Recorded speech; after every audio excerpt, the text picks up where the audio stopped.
Allez, dites-moi tout, combien vous seriez prêt à acheter ce petit gyrophare connecté? 50 $, 100 $, 20 $?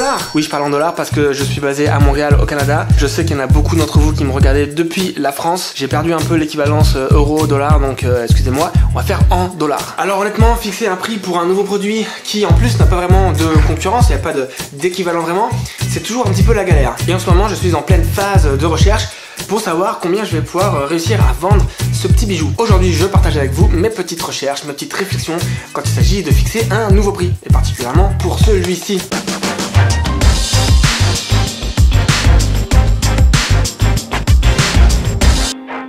Alors je suis toujours dans l'étape de prototype de mon objet gyrophare connecté, mais on va dire que j'ai maintenant quand même un modèle qui marche à peu près et il va falloir maintenant se décider sur un prix pour savoir quel type de modèle je crée, quelle quantité, etc.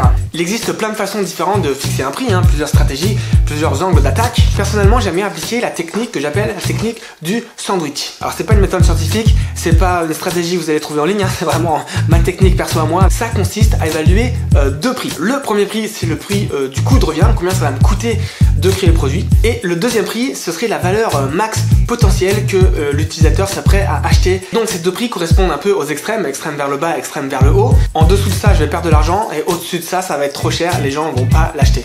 Alors je propose de calculer ce premier prix, le coût de revient. J'ai fait beaucoup de recherches sur des modèles de gyrophares. J'ai contacté pas mal de compagnies qui produisent des gyrophares et j'en ai commandé beaucoup, trop. Ça pèse une tonne.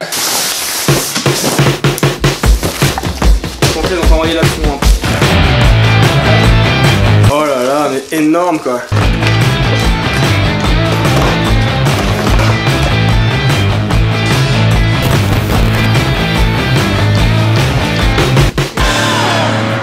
Mais au moins maintenant j'ai une bonne idée de ce que je peux faire avec n'importe quel type de gyrophare, quels sont les avantages et les inconvénients avec chaque modèle et combien ça peut me coûter. En fonction de la taille, de la puissance, de la durée de vie, du voltage, de plein de choses, les prix varient beaucoup. On va dire que ça peut aller des 3 à 4 $ pour quelque chose d'à peu près gadget comme ça, à quelque chose comme une centaine de dollars pour quelque chose de vraiment solide avec du verre vraiment indestructible, avec beaucoup de puissance, un truc vraiment de fou. Évidemment, ces prix fluctuent en fonction de la quantité qu'on va commander. Pour faire simple, on va dire que le minimum correct pour une qualité décente, ça va être autour des 5 $ par gyrophare si je commande quelques centaines d'exemplaires. À tout ça va se rajouter, comme je disais, les composants électroniques. Je vous montre ça. Donc j'ai par exemple là un bout de prototype qui traînait sur mon bureau. Oui, on est d'accord, pour l'instant c'est complètement à l'arrache. L'idée c'est pas qu'il y ait des fils qui traînent partout, ce serait d'avoir un petit circuit imprimé qui ferait toutes ces connexions proprement et pour que ça rentre bien dans mon petit gyrophare là. Et là ça commence à se gâter un petit peu parce que en fonction des fonctionnalités que je veux faire, eh bien je vais pas avoir besoin forcément des mêmes composants. À l'origine, dans mon idée par exemple, c'était d'avoir un vrai petit haut-parleur comme ceci qui pouvait diffuser de la musique ou diffuser une voix synthétique ou diffuser n'importe quel bruit, n'importe quel MP3 finalement. Ce qui est plutôt sympa, comme ça les gens peuvent configurer n'importe quel bruit qui leur fera plaisir lorsque le gyrophare va s'allumer. Nouvelle vente sur votre boutique en ligne. Donc ça veut dire qu'il faut rajouter un petit encodeur qui va être capable d'encoder les fichiers son. C'est pas ultra cher, mais ça fait quand même une petite différence. Une autre option qui simplifierait un peu le process et qui simplifierait un petit peu les coûts, ce serait d'utiliser plutôt ce qu'on appelle un petit buzzer. Donc forcément c'est un son beaucoup moins élaboré, ça fera plus des choses comme on entend dans les anciennes sonneries de téléphone de Nokia 3310. Mais en étant créatif, on est quand même capable de faire quelques petites sonneries sympathiques.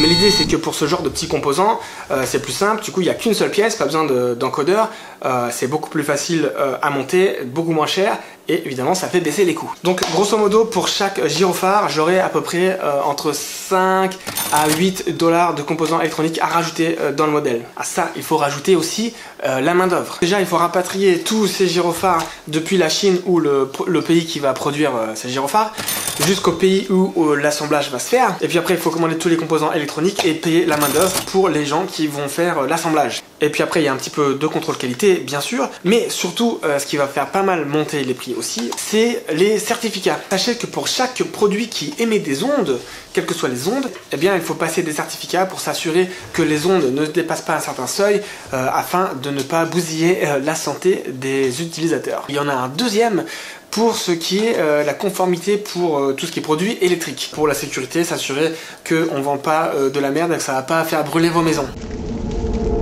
Donc pas le choix de faire certifier tout ça, sinon c'est carrément illégal de vendre ces produits, donc c'est mort. Et en plus évidemment ce certificat il n'est pas forcément bon dans tous les pays, donc il faut le faire pour les États-Unis, pour le Canada et pour l'Europe. Sachant que ce genre de certificat, ça peut facilement commencer autour des 2000-3000 $ et monter jusqu'à 10 000 $ et plus. Ça veut dire qu'il faudra sûrement ajouter encore un bon 3, 4, 5 $ de plus par unité. C'est pas fini, parce que là je vous ai juste parlé du hardware. Il y a aussi la partie software, parce qu'une fois que tout est opérationnel, il faut bien sûr s'assurer qu'il y a un service en ligne dans le cloud qui va permettre de récupérer les notifications et les envoyer au bon device. Donc ça veut dire quoi? Ça veut dire avoir des serveurs toujours en ligne, et évidemment plus il y a de trafic, plus il y a de notifications, plus ça fait augmenter le prix du trafic sur ces serveurs là. Et cette partie là, voyez-vous, c'est le côté un petit peu galère, parce que comment s'y prendre? Vous proposez aux gens d'acheter le device, mais en plus il faut leur demander de payer un abonnement mensuel pour pouvoir amortir ces coûts-là.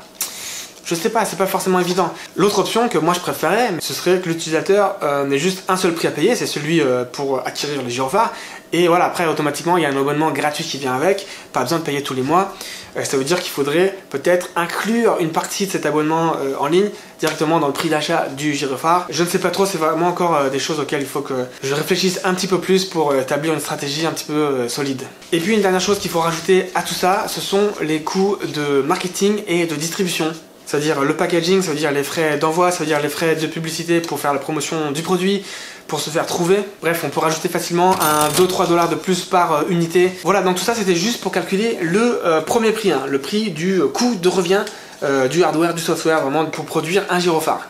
Je pense qu'il faut taper dans les 10-15 $ par gyrophare.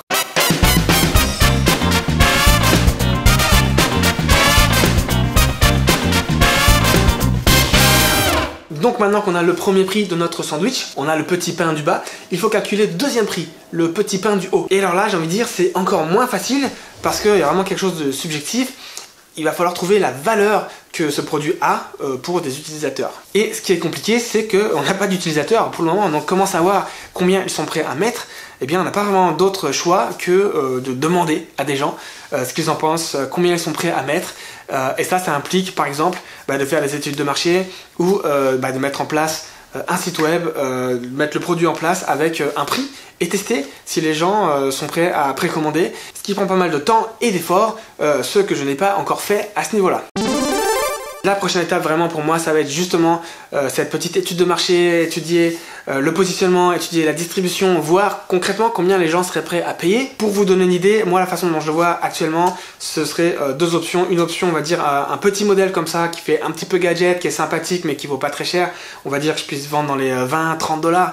Quelque chose comme ça, ce serait bien. Pour une utilisation personnelle à la maison ou en coworking space, mais vraiment on le laisse à côté de sa station de travail. Ou alors une autre option un peu plus sérieuse, un peu plus professionnelle, autour des 80-100 $. Donc un truc plus solide, vraiment qui fait un peu plus industriel et qui pour le coup serait plus une utilisation professionnelle, c'est-à-dire que ce serait pour les startups, dans les bureaux, dans les entreprises, vraiment sur les lieux de travail où on aurait ça vraiment à vue de tout le monde. Alors justement, hein, j'en profite, je vous sollicite. Qu'est-ce que vous en pensez vous? Est-ce que vous pencheriez plutôt pour une utilisation personnelle, gadget, ou un truc un petit peu plus solide, professionnel? Et quel genre de prix vous paraîtrait réaliste? Bon, voilà où est-ce qu'on en est à peu près au niveau du prix, mes recherches, mes techniques. C'est encore un petit peu flou, hein, c'est pas super affiné, mais bon, on progresse. J'essaie de partager un max où j'en suis, j'essaie d'être transparent. Si vous avez des questions, n'hésitez pas, ça me ferait plaisir d'y répondre. J'espère en tout cas que cette série vous plaît toujours autant. J'essaierai de faire d'autres vidéos d'ici quelques semaines. Évidemment, ça prend du temps de faire du progrès à chaque fois, donc je sais pas exactement quand sera la prochaine, mais c'est sûr qu'il y en aura d'autres. N'hésitez pas à vous abonner pour ne pas rater les prochaines vidéos, parce que je ne sais pas quand est-ce qu'elles vont sortir. Et puis partagez si ça vous fait plaisir. Moi, je vous dis à très bientôt. Ciao!